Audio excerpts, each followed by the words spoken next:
You're listening to Civic Media. You can tune into any of our live shows on any radio station across the state with the Civic Media app. Find us in your phone's app store and listen anytime, anywhere.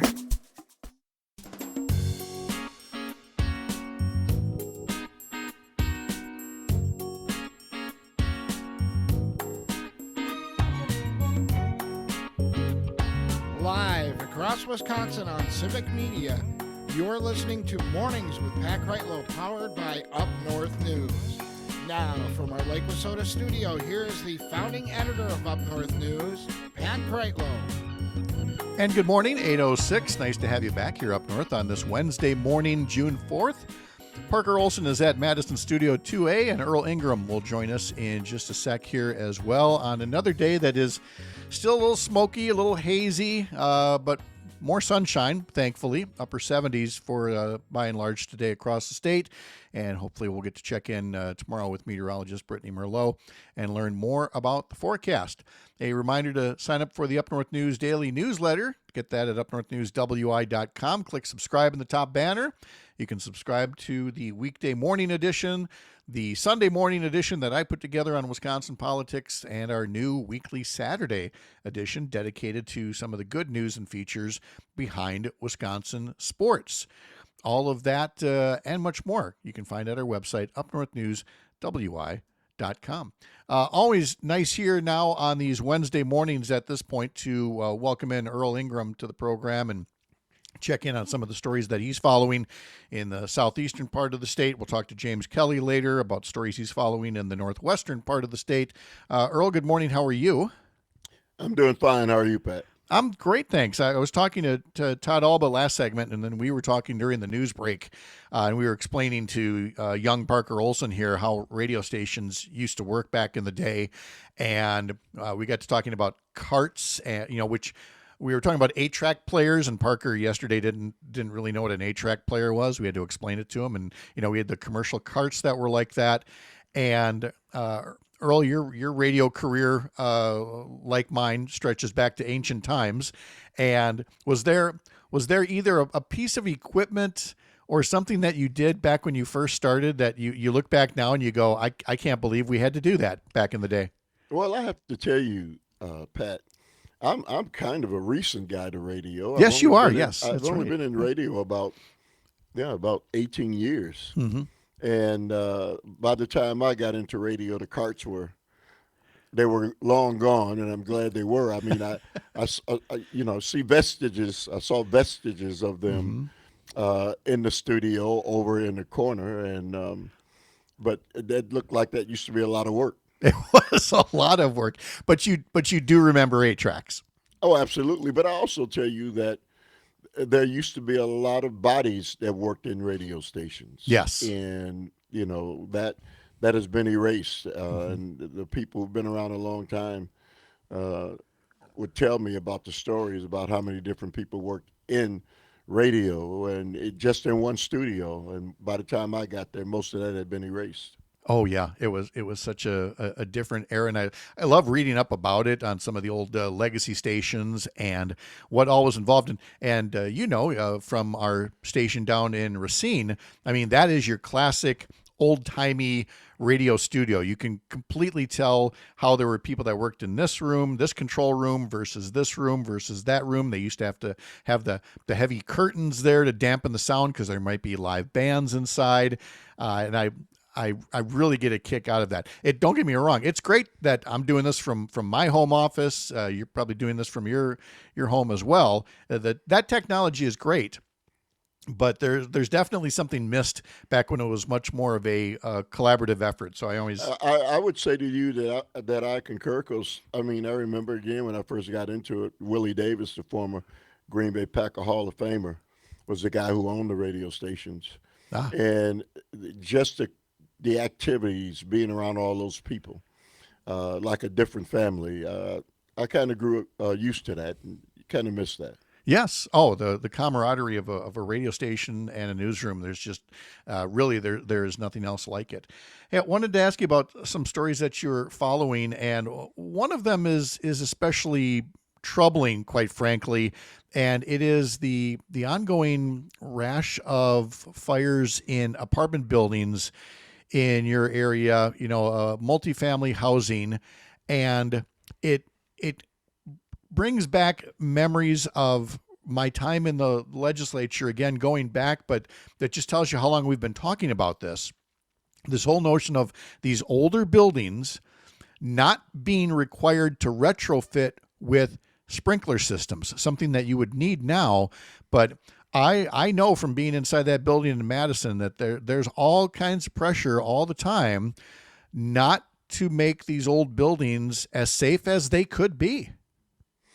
I get frustrated because we're supposedly in a representative government, which means we can't petition the government individually, but we have to elect people who will carry our burdens and do the things necessary to protect the people.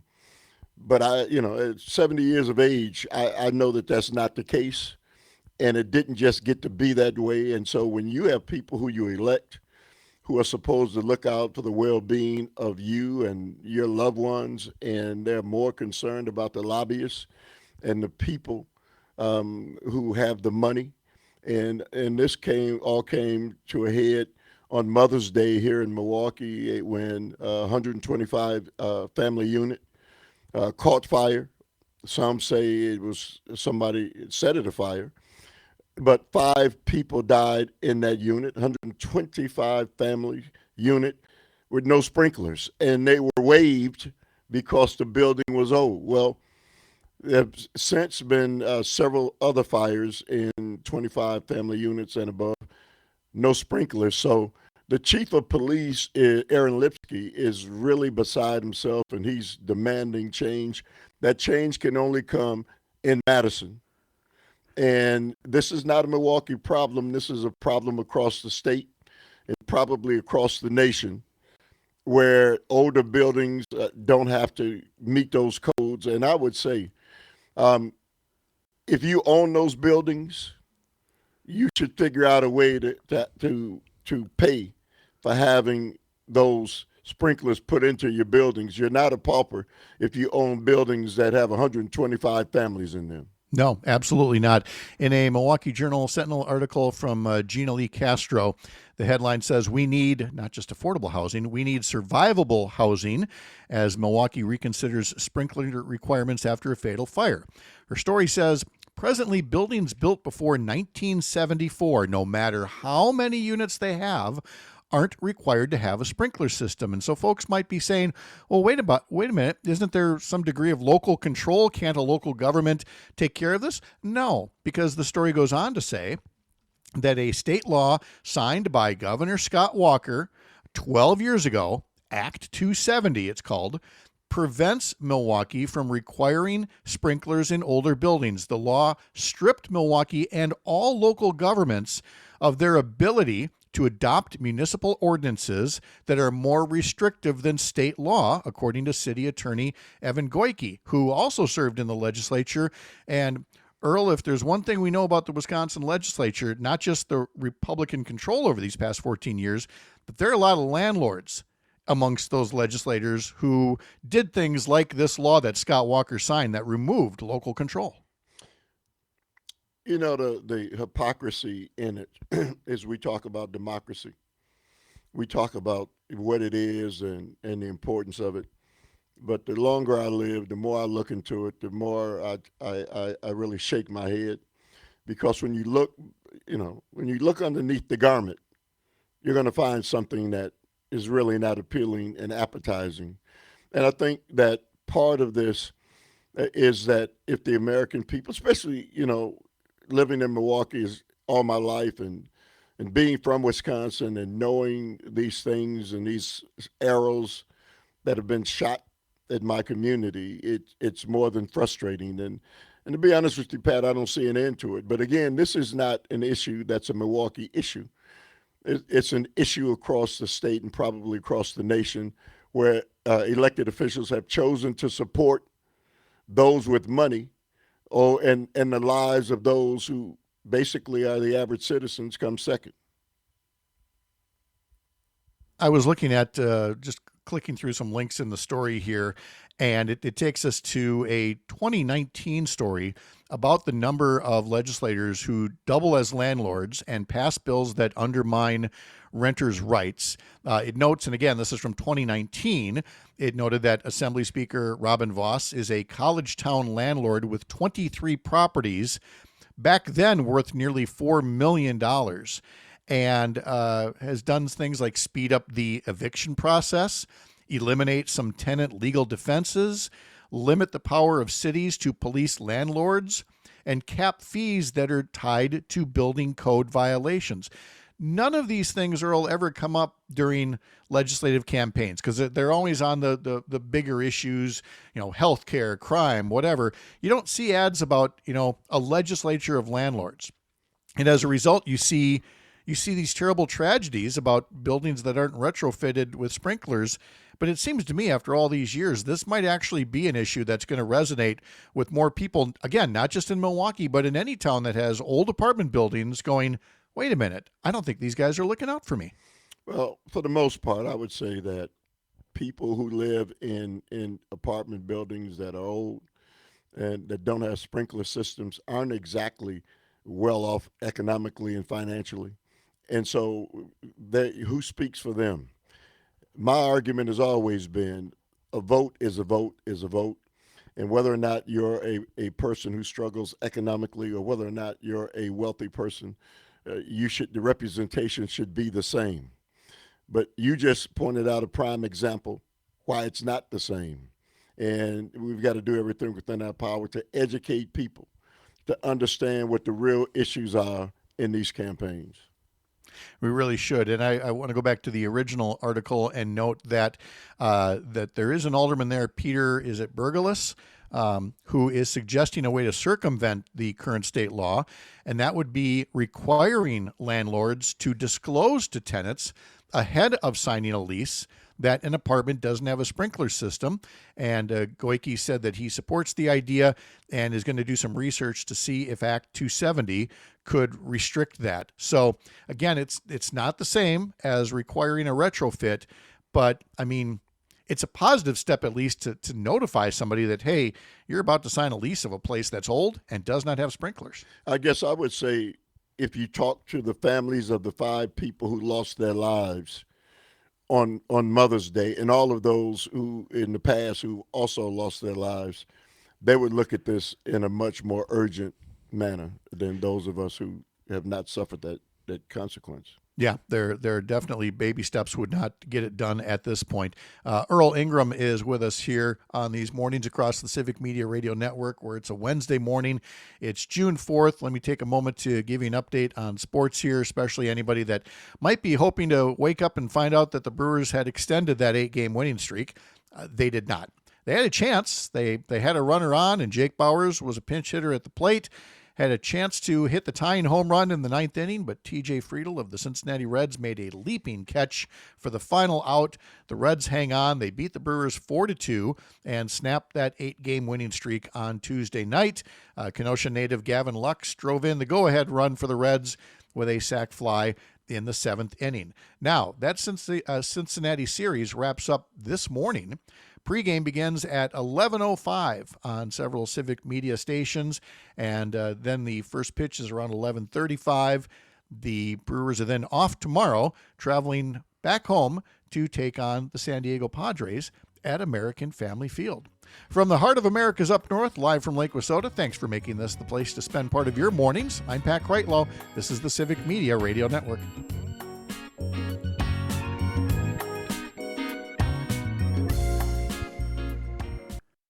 You're listening to Civic Media. Stay up to date on the latest news and information for your local community and Wisconsin by signing up for our free email newsletter. Visit civicmedia.us/email to get started.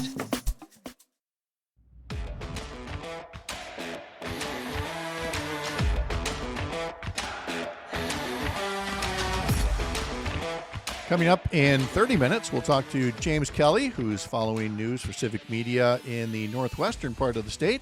Right now, we're talking to Earl Ingram, who follows matters in the southeastern part of the state. And this time around in this segment, we want to talk about the big, beautiful budget bill, which what did Elon Musk call it? A disgusting abomination or something like that. You can already see the split in Republicans, who some of whom are now claiming they didn't know what was in the bill. I don't know that I necessarily believe that, Earl, because I think that all along they might have said they didn't know about this provision or that provision, but they certainly knew about the pain. And you're talking to people, down there in your neck of the woods who are going to experience some real pain trying to raise a family. Well, it's unfortunate we live in a time and in a society. I've been married for 43 years. My parents were married for 66 years. There was a time in this society when marriage was the order of the day. It's not as much anymore, and so women find themselves raising children alone. And so the burden on them raising children alone is tremendous. And so we had a society that used to be concerned about that and would do things to help and make sure that children were, number one, fed and clothed, and that was the order of the day. But with Donald Trump and Republicans' policies that are coming down the pike, cutting programs that were there and safety nets that were there to make sure that American children got a fair shot in life, those things are being wiped away as quickly as you wipe away a tear. And so it's not just, again, in our community. This is happening all over this nation. And people are in society and communities are trying to figure out, how are we going to possibly support women who are working, who have children, and the cost of daycare. When my children were young, they're in their mid to late 40s, my children, and my wife and I, daycare was affordable. It's not affordable anymore. And so even if you're middle class and you've got two children, you can almost look at it, $2,000 a month cost for daycare. And so it's not affordable. So what do we do? Do we just then tell women they stop working, take care of the children? Then the question becomes, how can they house, who's going to house them? How are they going to be able to become independent? So this is coming down the pike. It's fast track. We know it, and it's alarming. The state itself can't carry the cost of that. Neither can the city. It's always been something that the federal government knew was the price to pay for being in a society. And with Donald Trump, and these laws that Republicans are putting in place, they're wiping that away. Well, and we've always known, the ounce of prevention is better than the pound of cure, and that includes good daycare, what it does for young children and their education, or investing in education as opposed to prisons, or investing in health care coverage rather than waiting for them to get very sick and needing more expensive care, or job training as opposed to paying, unemployment benefits. None of this is new, and yet you still have, at the state level, people like Robin Voss describing these kinds of benefits for childcare and healthcare as welfare. And at the congressional level, you have people like Derek Van Orden and others who are just straight up accusing people of lying if they describe what's happening here as a cut to benefits, which is nothing more than gaslighting, Earl. There's not $800 million worth of Medicaid fraud that they keep saying is going to be cut. So of course it's going to affect real people in your communities and mine. I would ask the question, Robin Voss, Derek Van Orden, and people of that ilk continue to get elected. And so they would not be in the positions to do the harm that they're doing if people didn't vote for them. So the only solution to this is you're not going to change the hearts of Robin Voss and Derek Van Orden and people of that ilk. You're going to have to replace them with people who are concerned and people who have the best interests of the citizens and of the state of Wisconsin. And so I appeal to people in the state, look at the people you're electing and don't go by what they say. Take a look at what they've been doing. And then maybe we can start bringing an end to this monstrous way of treating people in this society. Honestly, if people only focused in politics on moms, and we love to talk about motherhood and that we want to take care of our moms, well, then if you do, you would expand Medicaid coverage for new moms from 60 days postpartum to a year. You would help moms if you made daycare affordable. You would help moms if you made it so that they could send their kids to safe schools. You would help moms if they could, get the job training they need to join the economy rather than, depending on assistance to stay home. Not that there's anything wrong with you or me, Earl. We're good. We're good dads. We're good guys. But honestly, if they just put the focus on the moms, I think we'd all be in a better place. Well, I guess that's his last thing quickly. The only way we can make that happen is to elect people who see it that way. Mm-hmm. Right? Without a doubt. Yeah. Yeah. Just focus on the moms, boys and girls, if nothing else. Earl Ingram, always love these conversations. Thank you. I hope you have a great day, and I'll look forward to chatting with you next week. You as well. All right. Thank you, sir. Coming up next, we're going to talk to Melissa Baldauff, our weekly climate check, and the things that were done to improve job creation under the Biden administration have mostly benefited Republican-led districts. So no surprise that a lot of those clean energy jobs that Trump is talking about cutting, some Republicans are getting a little nervous about that. We'll discuss that coming up next. You're Up North.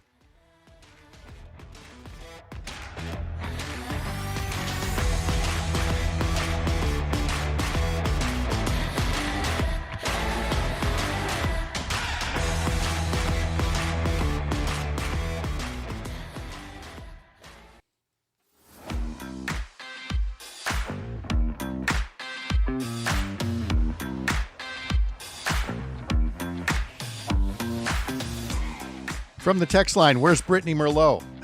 A very simple answer. She's under the weather, no pun intended. Hoping to have her back tomorrow to give us a forecast for the rest of the week. It's a Wednesday morning. It's June 4th. All right, time to visit with Melissa Baldauff as we talk climate issues. And Melissa, nice to have you here. Thank you, first off, for spending another one of your mornings with us here. But I don't know where else to start except this headline. Acting FEMA chief told staff he didn't know about U.S. hurricane seasons. What? You're with FEMA. What? Let's look at the article here. The acting head of the Federal Emergency Management Agency told employees on Monday that he did not know the United States has a hurricane season, according to two people who heard the remarks, and said it was unclear if he was serious. The agency later said he was only joking. I don't see anybody raising their hands if they believe that. Nope, it appears not. This, Melissa, is the least surprising news I could share with you to start the day, but it's still worth sharing anyway. See, you're speechless too. I love it. We're all just sitting here like, what? And yes, the official David Richardson served in the Marines. He's worked in the Department of Homeland Security Countering Weapons of Mass Destruction Office. After he joined FEMA in May, some FEMA workers expressed concern about his lack of experience in emergency management. And so now we're not sure if he actually knows that FEMA needs to be ramped up for hurricane season, which recently started. But since the start of the Trump administration, FEMA has lost about a quarter of its full-time staff, including 1/5 of the coordinating officers who manage responses to large-scale disasters, to which Parker will again repeat his reaction, which went something like this. I'm sorry, what? That's it. That's exactly the correct reaction, Melissa.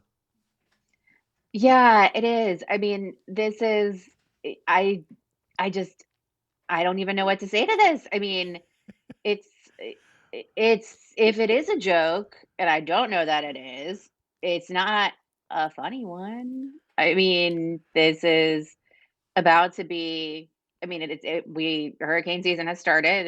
It just started, and we know that with the way that climate change has impacted our weather, and it's gotten more extreme. We've seen more deadly, more dangerous hurricanes, so we have every reason to expect it will be a bad hurricane season this year. It's wild to go into the start of the season like this. That yeah, this is nuts. I believe Tony says it best on YouTube. I'm sorry, what? Needs to be a button on the board that we just push every so often. Although I think Yeah. will do that Parker's today. right here to say it all to us, to have that reaction.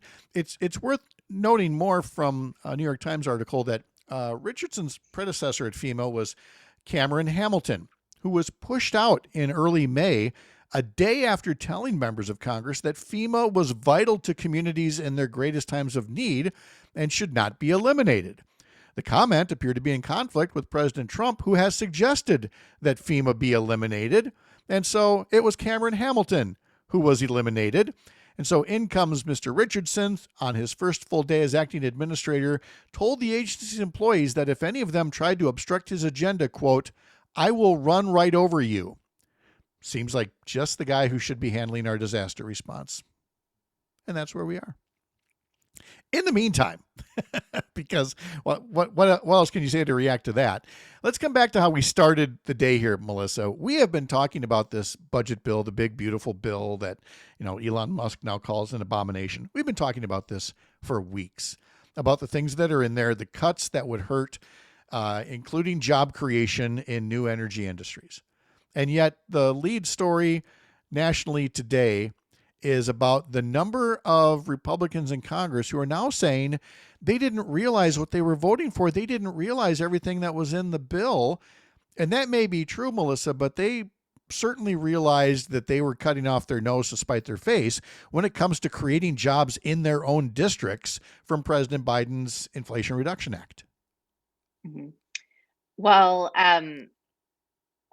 you'll excuse me for not being very sympathetic to the likes of Marjorie Taylor Greene for not doing her homework on what she voted on.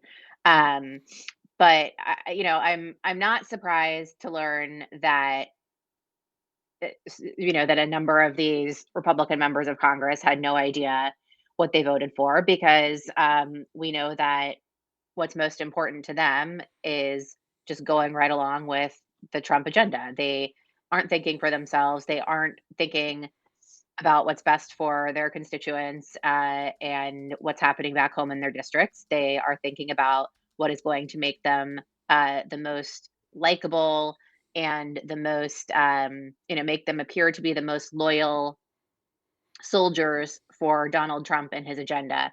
So, it's not surprising to hear that they weren't very concerned with what was actually in the bill. That's not surprising. But it is good to see that there is some accountability here, that they are, getting called out, and that they are acknowledging finally, and I believe that is due in large part to the advocacy of folks all around the country. And I know some great work by folks in Wisconsin to highlight what the impact of this legislation would be, and how this would cut jobs, how this would increase energy costs, and how this would really be devastating to our economy, and how this would hurt real people in our communities. So I think that it's something that these legislators are going to find harder and harder to ignore what the consequences are. I don't have the latest Wisconsin facts and figures at my fingertips here, but I am seeing some examples out of Tennessee where the Inflation Reduction Act, which, by the way, features more than $300 billion worth of clean energy initiatives. But in Tennessee, electric vehicle manufacturing facilities and the companies that make components and batteries for EVs have been benefiting from loans, grants, tax credits. And it says here in the Tennessee Lookout from State's Newsroom, the electric vehicle industry has taken root in Tennessee and other southern states, other red states over the last few years, promising to create thousands of jobs. And there are, as we've talked about, some House Republicans that are advocating that these clean energy tax credits be spared from the budget chopping block. But I don't know, Melissa. There's still a lot of Ron Johnsons out there that are saying, well, you're not cutting enough. So I think these House Republicans who want to save some of these clean energy jobs may not be successful and may put themselves in political peril as a result. Absolutely. I think that there is, real risk for a lot of these folks, because of their votes, and they are at risk of, um, of actually being held accountable. Yeah, there's definitely a lot of risk because people are aware of what's happening, and I think that like I said, I think that the advocacy has been incredible here in terms of how we're holding folks accountable for what they're doing. I know we did talk about the Wisconsin impact sometime back, and I recall now a Wisconsin Public Radio story that talked about how the Inflation Reduction Act could boost clean energy jobs up to the level of 73,000, and that Wisconsin added more than 2,000 clean energy jobs in just the last year. So, there is already a measurable impact of improvement in terms of jobs that could be created here. It's momentum that should frankly be moving forward. And yeah, Melissa, when you look at the size of Trump's budget bill, these credits, these things that are proven to create jobs, are such a small part of the overall bill, in large part because $3 trillion of it is additional deficit that Republicans are adding to the national debt. But it sure seems to me that, these cuts aren't, you're not getting anything out of them except for money that's going to go turn into tax breaks for the very wealthy. Exactly. They're not getting anything out of these, and the the thing is too, the cuts that they're making and the decisions they're making, we're not talking about modeling or projections anymore with the Inflation Reduction Act and the tax credits that are a part of that and all of these programs. We're talking about real investments, real savings, and real jobs in these communities. And I can give you a couple examples around the state. If you look at just the third congressional district in Wisconsin, there are federal tax credits supporting more than $4.5 billion in private investments in clean energy investment. 31 energy projects that are benefiting from clean energy production or investment tax credits, including 5 school projects benefiting from direct pay. So this is real investment. This is not theoretical. This is not, oh, maybe someone's going to do something someday. These are projects that are happening, and these are people that are real people working in these jobs. And this is an actual impact in communities. And when they are making these cuts, when they are taking these programs away, that is going to be devastating for these communities. Like what Tony puts up on YouTube. It's back to the FEMA manager. It's like being a football coach and then saying, wait, we have a football season? I thought we just practiced. It's exactly the kind of sentiment that we're seeing here. So let's talk generally about this. When Elon Musk, made his comments yesterday and, really just had this full on separation from the Trump administration, obviously, a lot of people are seeing that as kind of a political earthquake. And I mean, I really can't disagree. I mean, Elon Musk and Trump seem to be besties there for the longest time. And I do wonder if this is going to be a moment that either leads to significant changes in the Senate, or scuttles the whole thing and we end up with no budget come October 1st. Yeah, I think no one's ever accused these guys of knowing knowing what they're doing out there. No. Um, so I think anything is possible when it comes to No. how this budget I, continues to play out. I think that's where we leave it, because it's, I don't want to call it entertainment, but you certainly never know what the next twist that's coming. Melissa Baldauff, thank you so much. As always, appreciate it. Mhm. I'm Pat Mhm. Greitlow. Live from Lake Wissota, this is the Civic Media Radio Network.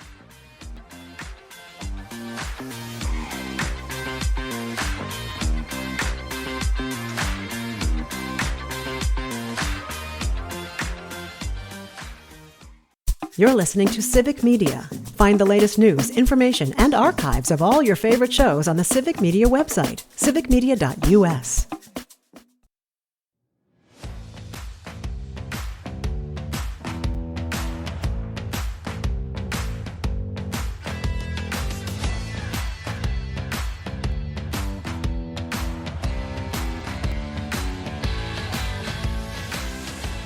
All right, it's 8:52 now. We're joined by James Kelly, Civic Media reporter up in Chippewa Falls. And James, how are you?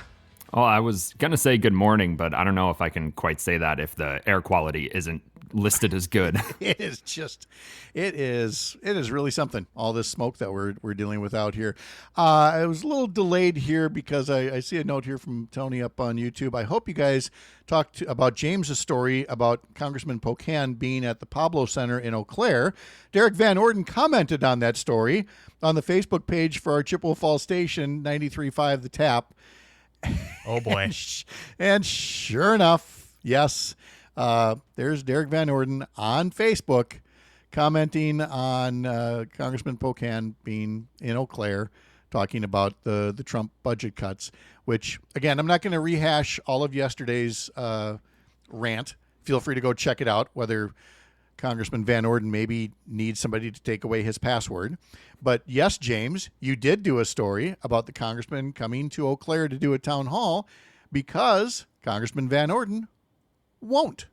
Yeah, now I'm wondering if I've joined the Kick Rocks Club with you and Dan. Maybe. I'm going to peruse his comments while you tell us more about the event. Yeah. No, it was a Saturday morning. A lot of people showed up, about 100. Most of the same comments that you would expect as we've seen in town halls in recent months, especially with the potential cuts to Medicaid on the table. Obviously, you've covered those, but a lot of people are scared. And I think one of the big things that I took away from this is that these people, the state representative Jody Emerson, Christian Phelps, Jeff Smith, and Congressman Pocan have been trying to get people to call Derek Van Orden's office, other Republican offices, Ron Johnson's office, to try to get this bill taken down. And I think there's maybe a bit of a disconnect because the people who attended this town hall came on a Saturday morning at 10 o'clock. They're the ones who are currently calling and writing letters. And I think the real challenge is reaching across to those people who may be a little more apathetic and maybe not paying quite as close attention. And that's where the real pressure might come from. Oh, without a doubt. And now, because of our main topic this morning, I think new pressure about whether Congressman Van Orden and others knew what was in the bill, before they voted for it. Now, again, Congressman Van Orden has said that anybody who says Medicaid benefits are being cut is a liar, when, again, he has the burden of proof to show that there's that much waste, fraud, and abuse in Medicaid. But what else does he not know was in the bill that he voted on, as we're hearing from Marjorie Taylor Greene and from others? And so we will continue to follow what the good congressman has to say. And Congressman Pocan, if he has to keep coming into Congressman Van Orden's district just to hold a town hall. Let's move over to New Richmond. You're working on a story about projects there that are getting some new grant funding. Yeah, this is an interesting project. It's the Community Library Redevelopment Project. They received a grant from the state for idle sites. Basically, the state, Wisconsin Economic Development Corporation, will give you some grant funding to take large sites in your area and redevelop them because they're being underutilized or they're entirely abandoned. What's interesting about this project is, in addition to the community library, is there's also a housing element to it. Above the library, there's going to be 69 market rate residential units and then a 9-unit townhome building next door with some usual amenities, playground, fireplace, tables. So kind of an interesting mixed use project. And that's one of these creative ways that I think municipalities around the state are looking to solve those housing issues, where if you have a project like this that you want to work on to benefit the community, a community library, just add housing to it, because that's a persistent problem for every community in the state right now.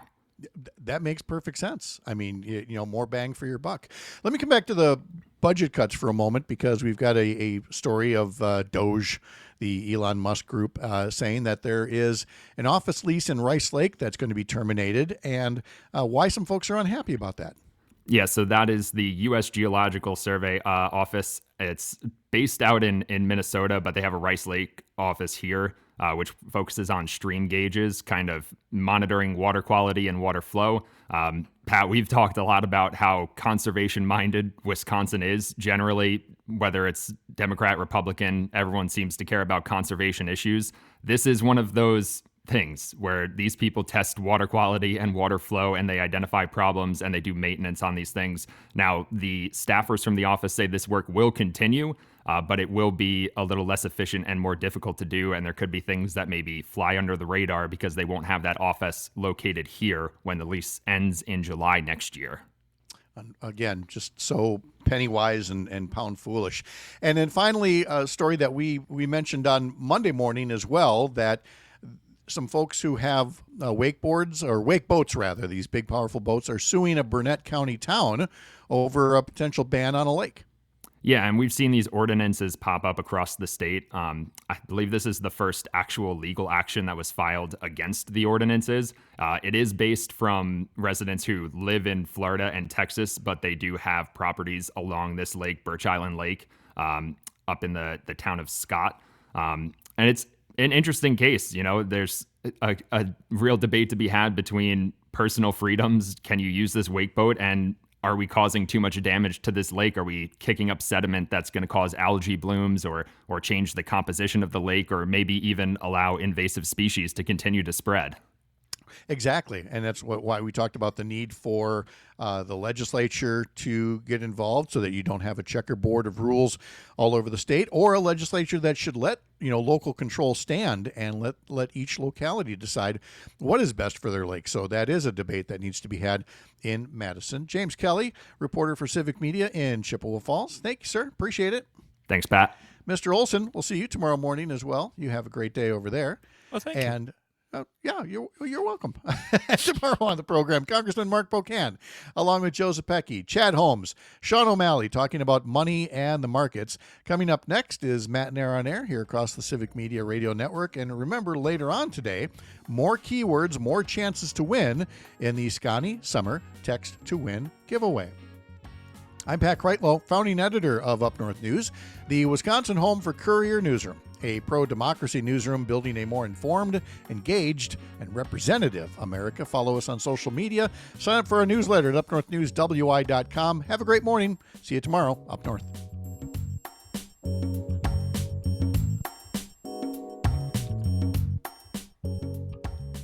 The national news cycle never stops, but it can be hard to find news about your local community. Civic Media is dedicated to providing quality local and state news coverage across Wisconsin. With the Civic Media app, you can get notifications about local stories that matter to you and your community. Find the free Civic Media app in your phone's app store and choose notifications from the menu to tell us what kind of news you want to hear about.